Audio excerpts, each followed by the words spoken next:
करोड़ों मतदाताओं के सम्मान और उनके लोकतांत्रिक अधिकार से जुड़ा हुआ है।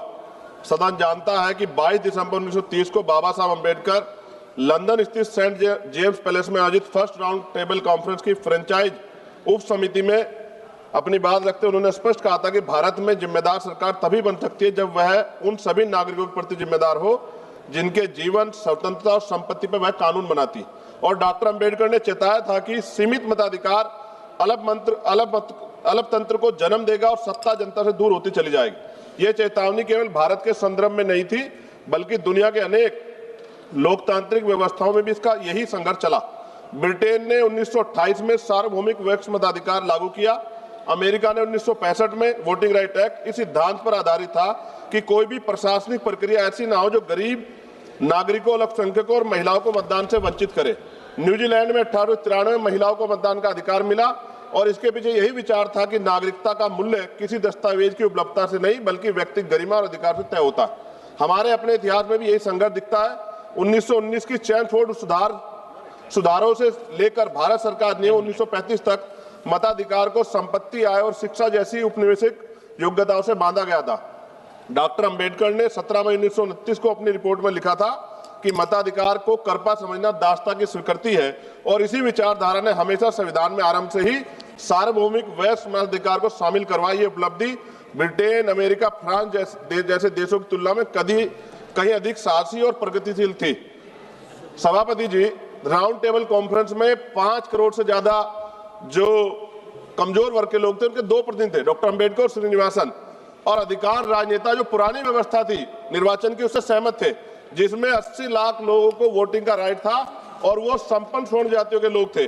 मैं आज सदन के माध्यम से देश के प्रत्येक नागरिक को बताना चाहता हूं कि आज जो देश में प्रत्येक वयस्क व्यक्ति को जो वोट का अधिकार प्राप्त हुआ है वो डॉक्टर बाबा साहब अम्बेडकर की देन है और माननीय काशीराम साहब ने भी हमें इसका प्रयोग करना सिखाया।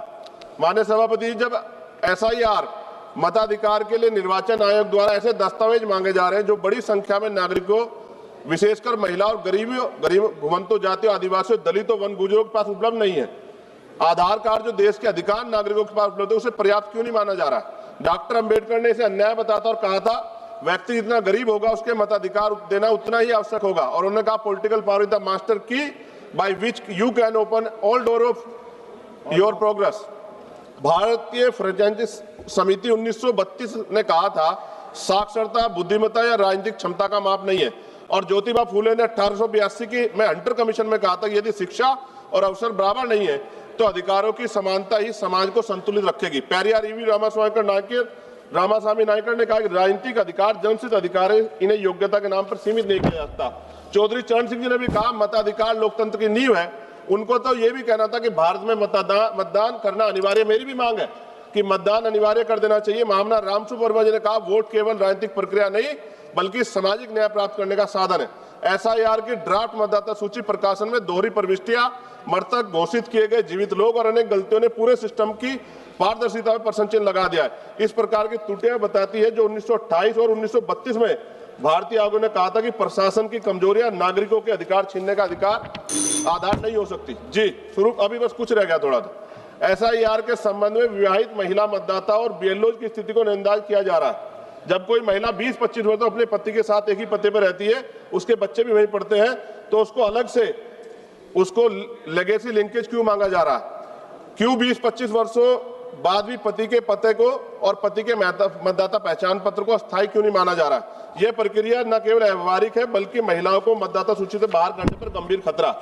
SIR प्रक्रिया में लगे BLOs और अत्यधिक कार्य दबाव के कारण कई BLO ने सुसाइड नोट लिखकर आत्महत्या की। प्रशासनिक अधिकारी ने उसे एक स्वाभाविक घटना बताया जो गैर जिम्मेदार दिखाता है। बिना प्रशिक्षण के BLO से SIR या जटिल कार्य कराना पूर्णतः व्यवहारिक है।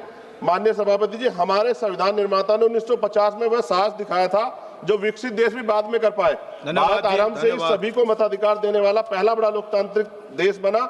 लेकिन आज यदि SIR जैसी प्रक्रिया उस मताधिकार कठिन बनाती तो ये एक सदी की प्रगति को पीछे ले जाने वाला कदम होगा। सभापति जी, क्योंकि सुधार की बात हो रही है तो मैं आग्रह करूंगा आपके माध्यम से कि BLOs की सुरक्षा, मानदेय, कार्य सुविधा, यथार्थ समय सीमा सुनिश्चित की जाए, उनकी समीक्षा की जाए। SIR प्रक्रिया के दौरान जो BLOs की मौत हो गई है उनके परिवार को मुआवजा और नौकरी। सभापति जी, राजीव प्रताप रूडी जी, सभापति जी 1 मिनट लूंगा।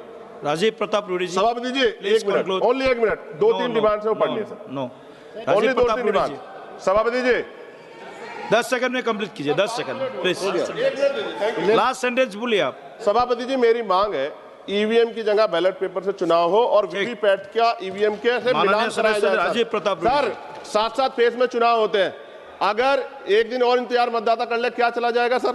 सर सभापति जी, राजीव प्रताप रूडी जी, माननीय सभापति जी, सदस्य आखिरी लाइन बाबा साहब अम्बेडकर। राजीव प्रताप रूडी जी आप शुरू कीजिए, सभापति मैंने प्लीज एक भी मिनट मांगा। प्लीज आप 30 बैठिए। सेकंड दे दो सभापति जी। बोल लो ना, बोल लो ना। प्लीज सर 30 सेकंड दे दो।